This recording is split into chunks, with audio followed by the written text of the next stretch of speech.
Buenos días, queridos compañeros, compañeras y docente. El presente video pretende hacer un abordaje de las ideas principales que componen la ponencia titulada El objeto de la sistematización y sus relaciones con la evaluación y la investigación, del autor Sergio Martínez Valencia, a cargo de las estudiantes María Camila Jaramillo Herrera y Ana María Barona Jaramillo. El autor de este texto, Sergio Martínez Valencia, es doctor en Sociología de la Universidad Católica de Louvain, Bélgica, y antropólogo graduado de la Universidad de Chile. Su trabajo profesional ha estado centrado en estudios de políticas educativas, prácticas docentes y formación de profesores. Se ha especializado en el estudio de la cultura en la organización y sistema educativo, evaluación de programas y políticas y en problemas relacionados con la formación de profesores y desempeño docente en la sala de clases. La sistematización se presenta por lo general como una alternativa a la evaluación tradicionalmente aplicada a los proyectos sociales y educativos, y como una reacción al positivismo predominante. En ese sentido, lo que pretende el autor es establecer un nuevo tipo de relación entre la sistematización, la investigación evaluativa y la investigación social. Como hipótesis de este trabajo, se asume que la sistematización, más que una alternativa a la evaluación o a la investigación, constituye una expresión particular de la búsqueda de modalidades de investigación de la acción social, en el marco del cambio de paradigma que caracteriza a esta época de fin de siglo, el cual critica la explicación meramente objetiva de la realidad. Además, se pretende detectar ciertas debilidades teóricas y metodológicas que es necesario superar si se quiere que la sistematización realice un aporte importante al conocimiento de la realidad social de los sectores populares y al diseño de políticas y de proyectos de acción.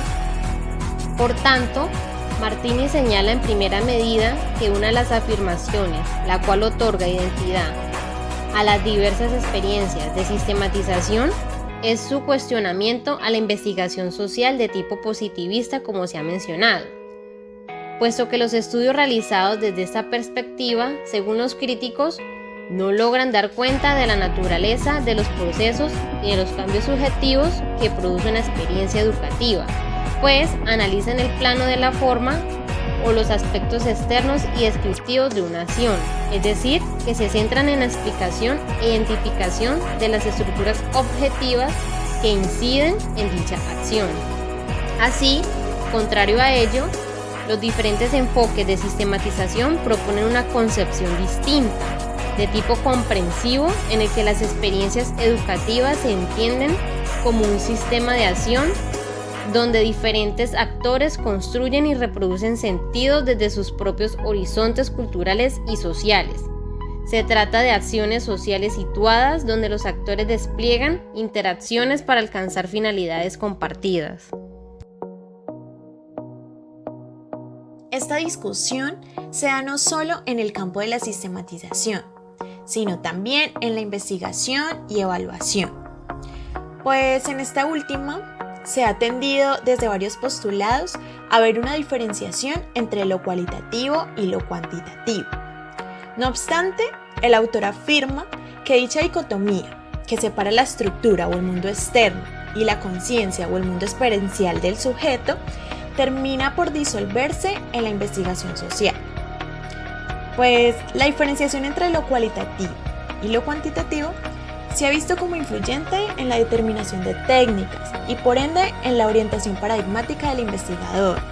Sin embargo, la práctica de investigación demuestra lo contrario, ya que una evaluación o estudio que utiliza métodos cuantitativos no necesariamente debe obedecer al positivismo lógico. Del mismo modo, los estudios que utilizan técnicas cualitativas no necesariamente asumen un paradigma interpretativo o subjetivista. Lo que finalmente decide la pertinencia de uno u otro tipo de técnicas es el objeto o la problemática que se pretende abordar. De tal modo, el desafío epistemológico de la sistematización es precisamente superar las dicotomías que separan la estructura de la conciencia, la teoría de la práctica y el conocimiento de la acción.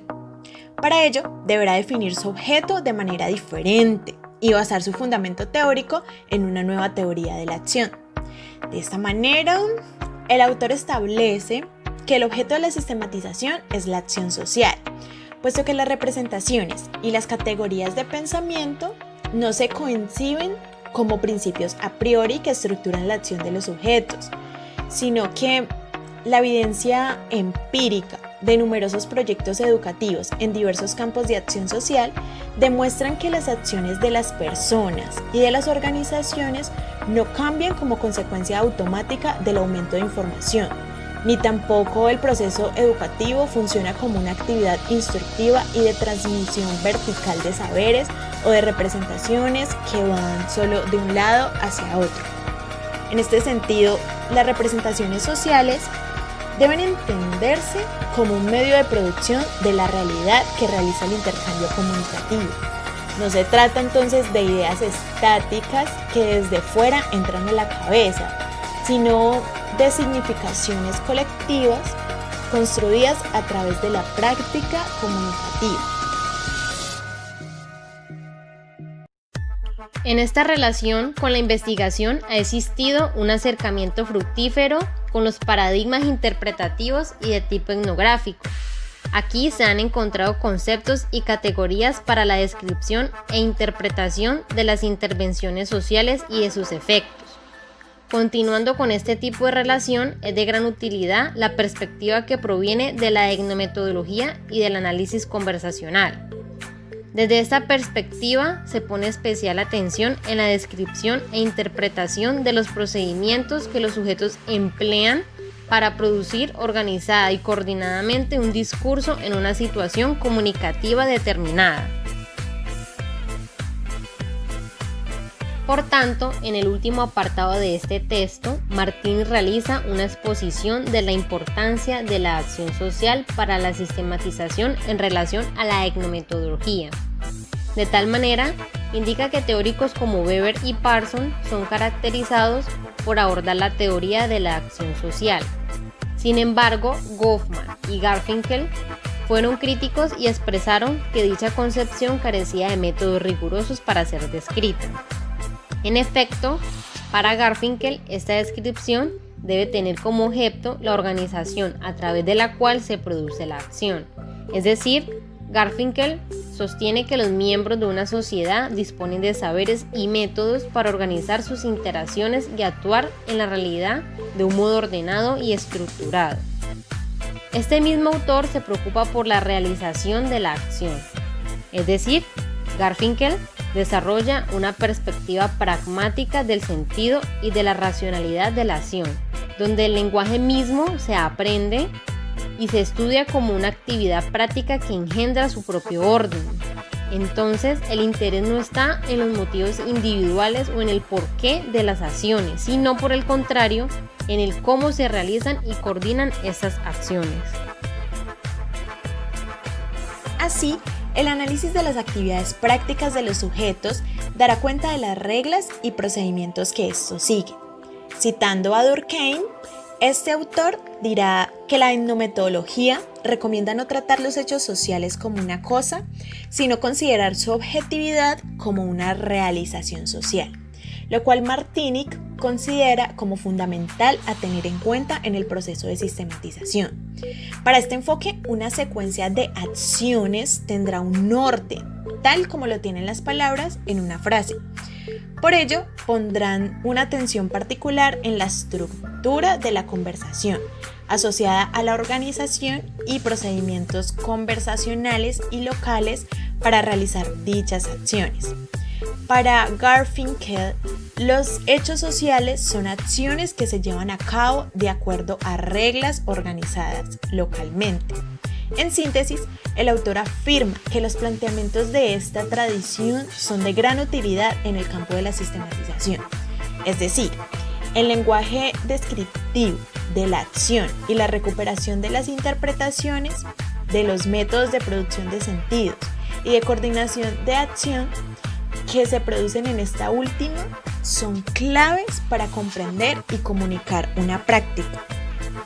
Con base en ello, determina que la sistematización posee grandes desafíos, puesto que la experiencia práctica demuestra que los procesos educativos no son lineales ni simples, porque la transmisión suele tener ruidos y los beneficiarios terminan por interpretar y dar sentido a los problemas y a los proyectos de acuerdo a sus propias historias y vivencias. La relación educativa suele ser conflictiva y se caracteriza por la confrontación y negociación de interpretaciones.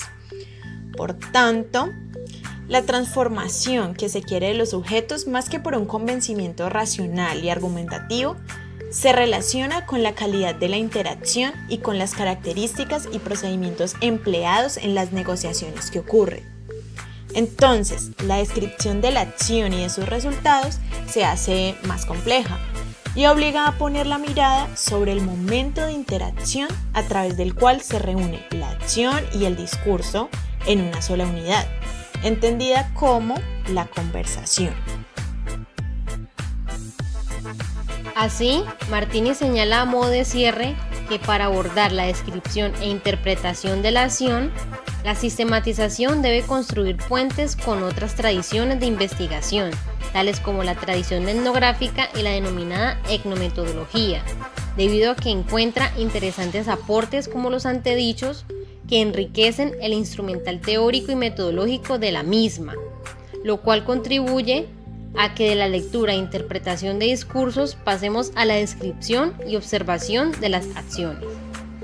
Aplicando esta perspectiva en el análisis de proyectos sociales y educativos, es posible entonces comprender la importancia del análisis de los procesos interactivos de realización de la acción.